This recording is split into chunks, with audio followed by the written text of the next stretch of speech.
Please subscribe to Face TV Africa and turn the notification on. Face TV Africa, ẹ jọ̀ọ́, subscribe, hete. Face TV wò Swoby.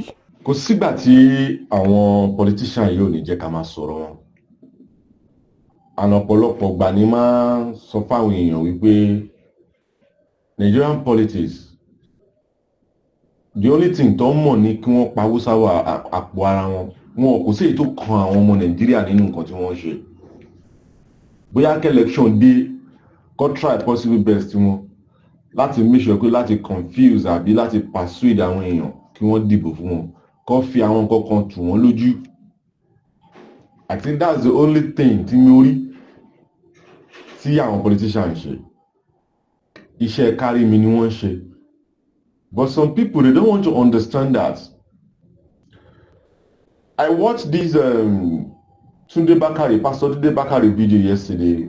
He went to pay homage to President Bola Ahmed Tinubu, and I was like, wait, Pastor Tunde Bakare called about a month ago or two, close to 2 months now. I want us to watch the video together. I like I just wo because mo ma kan wo wípé ṣé àwọn ẹlòmíì wọn kì í ronú kó tó jáde láti máa condemn èèyàn. Ṣé wọ́n ti gbàgbé pé ẹni yìí àwọn ti jọ ṣàṣepọ̀ rí? Ṣé rí gbogbo àwọn politician tí wọ́n ń bára wọn jà yìí, wọ́n ò bára wọn jà torí nǹkan kan o. Torí àti gba power yẹn ni. Tí power bá ti wá bọ́ sọ́dọ̀ ẹnìkan, gbogbo wọn máa wá bó ṣe máa lọ sọ́dọ̀ ẹni yẹn. Tó bá rí jẹ nínú power yẹn, somebody get no power here. One mama complain throughout me. He's a bad person. Is this, is that. Ẹ jẹ́ kí wọ́n rí jẹ nínú nǹkan tí wà nílẹ̀. Ẹ bọ́ ṣe máa pọ́nlé. For example, Ebola. That man. During election, ẹ wo bó ṣe condemn Tinubu. Now, ẹ wo bó ṣe sọ̀rọ̀ nípa Tinubu. So, don't trust any politician. The only thing tí wọ́n mọ̀ ní stomach wọn kọ́ kéta pẹ̀lú family wọn. I always say this thing on my program. Ever I come on politician this year, and I always say it. Nǹkan tó favour wa ní country yìí everybody man law. This country is too big for one person to rule. Ibi tẹ́mi stand sí nìyẹn. But ní ṣaláì máa sọ̀rọ̀ nǹkan tó ń ṣẹlẹ̀ òun ló fa gbé tá à ń sọ yìí. Let us play a video Tunde Bakare to work on Tinubu. Let's play that one first. Fellow citizens, at the center of this political banditry is the Motor Park brand of politics, nurtured by the old brigade politicians, and in recent times by President Bola Ahmed Tinubu. Mr. President, it is through your influence that the Nigerian National Assembly has become a haven for legislative rascality. Mr. President, it's under your watch that the National Assembly has become an extension of the executive, grossly violating the principles of separation of powers and rubber stamping the whims and caprices of your office, all while singing the international anthem of sycophants on your mandate we shall stand. Mr. President, thanks to your political machinations, Nigeria is now bedeviled by a captured National Assembly, the most ineffective in its checks and balances role since the start of the Fourth Republic. In 2006, the Fourth National Assembly had the audacity to reject the tenure extension bid of a sitting president. In 2010, the Sixth National Assembly summoned the courage to stand against the power hijacking cabal and restore Nigeria to the path of constitutionality by invoking the doctrine of necessity. In 2011, the House of Representatives of the Seventh National Assembly had the courage to elect its leaders, as did the Senate of the Eighth National Assembly in 2015, defying executive interference. This National Assembly, the 10th, has by its unconstitutional endorsement of the president's abuse of powers proven to be the most spineless in our recent history.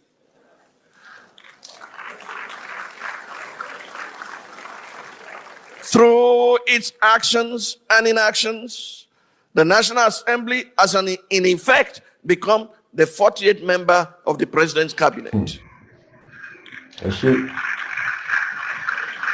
You see, with all this grammar, the Pastor Tunde Bakare is something. Yes, some people might be saying that nǹkan tó sọ really mean now. No. Nǹkan tó sọ yìí sìn tó bá yẹ pé lóòótọ́ lè fẹ́ tún country ṣe tó ń ṣe wípé selfish interest pé ẹni yìí jẹ́jú wa. Wàá ti lo ẹ̀yìn tí mo bẹ́ ṣe máa sọ láàrin ara yín. Ju àṣìbò dọ́dọ̀ ẹ̀ sìn. Pastor Tunde Bakare is a politician now. Ẹ gbàgbé pé ẹni Ọlọ́run ni pastor ní bí gbogbo àwọn politicians ṣe ń ṣe nìyẹn. So anybody bá believe pé politician kan wọ́n máa tún country ṣe pẹ̀lú system tá à ń bá lọ yìí. I'm not saying that politicians cannot be useful for us. No, ẹ má ṣe mistake. But nǹkan tí mo sọ ni pé ẹ má rest the politician. Most of them, well, not all. Ohun tí wọ́n fẹ́ ṣe ni kí wọ́n débẹ̀ kí wọ́n kó nǹkan tó fẹ́ kó jẹ. Wọn ò ní anybody lọ́kàn láti láwọn ní kankan lọ́kàn láti tún country ṣe. The only thing lọ́kàn ní lọ́kàn ni pé tó bá ti time election kọ́ mọ bó ṣe máa ṣe abaru everything. Okay, kẹsàrí da títí síbi ẹ̀ráyé ṣe lè àṣe ní nǹkan tó yẹ pé owó wa.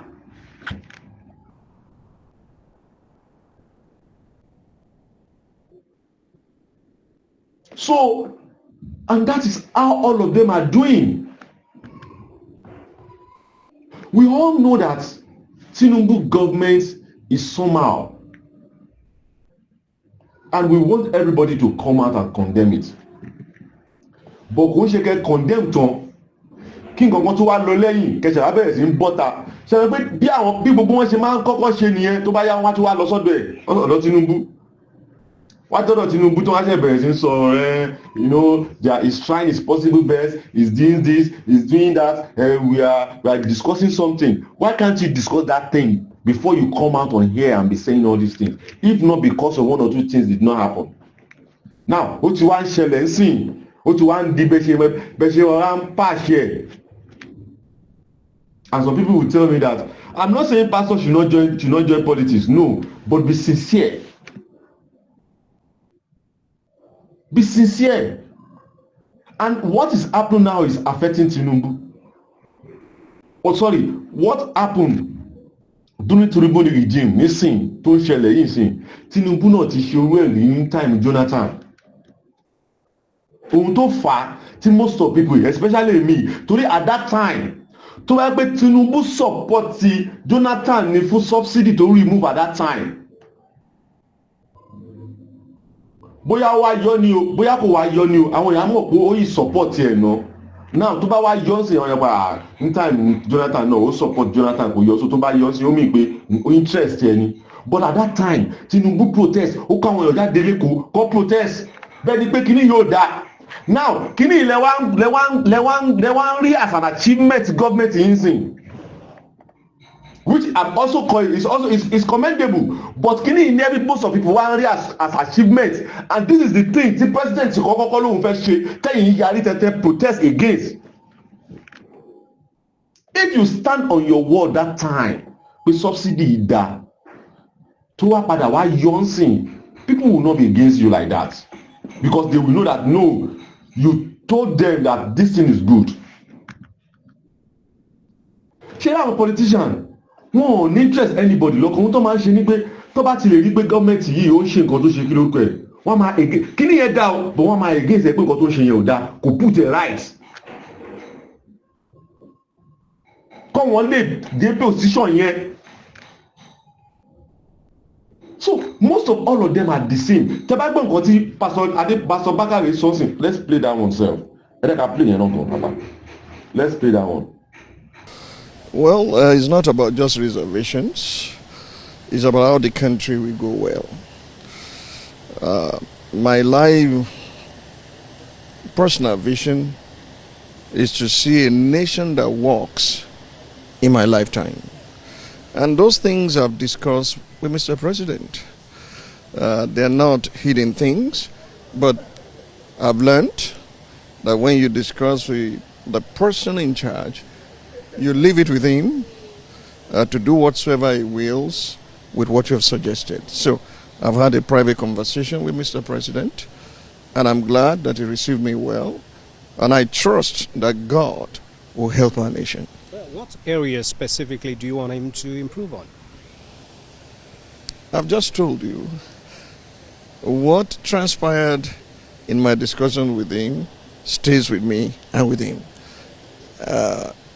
God guiding him and giving him wisdom will help this nation not to slide or go down the drain, but to bounce back so that it can leave a mark that cannot be erased. So, now, what do you like to see in the next 2 years of this administration? Well, I like to see a peaceful nation. I like to see Nigerians being their brother's keeper. I like to see good collaboration between the best of the North and the best of the South to steer Nigeria in the right direction. I like to see predictable progress in our nation. We have danced around some subjects for too long a time. It's time to take concrete action to ensure that the mercies of our country do not live in abject poverty. When you discuss, Sherry, there are some things now. Everyone will do something. So, can't you talk to president before like this? Before you come out? You see, tó bá jẹ́ pé time tí Tunde Bakare, Pastor Tunde Bakare, so wọ́n sọ ọ̀rọ̀ yẹn at that time, tí wọ́n kọ́ sọ yẹn, lọ bèrè pé what can you say about the 2 years of this administration? Ẹ rí gbogbo negative things tó máa kà sílẹ̀. But now it is difficult fún láti sọ. Ó ti difficult fún Pastor Tunde Bakare láti sọ negativity tó wà nínú because I don't understand the reason why táwọn ẹni yóò ṣe lè sọ òótọ́. The only way tó fi lè sọ òótọ́ ni pé kó má sí ní party yẹn, kó má bẹ ẹni yẹn jọ ṣe. You see, let's forget about this thing. My name is Lekuti Oyeyemi. Bye for now. Please subscribe to Face TV Africa and turn the notification on. Face TV Africa, ẹ jọ̀ọ́, subscribe, hete. Face TV was Swoby.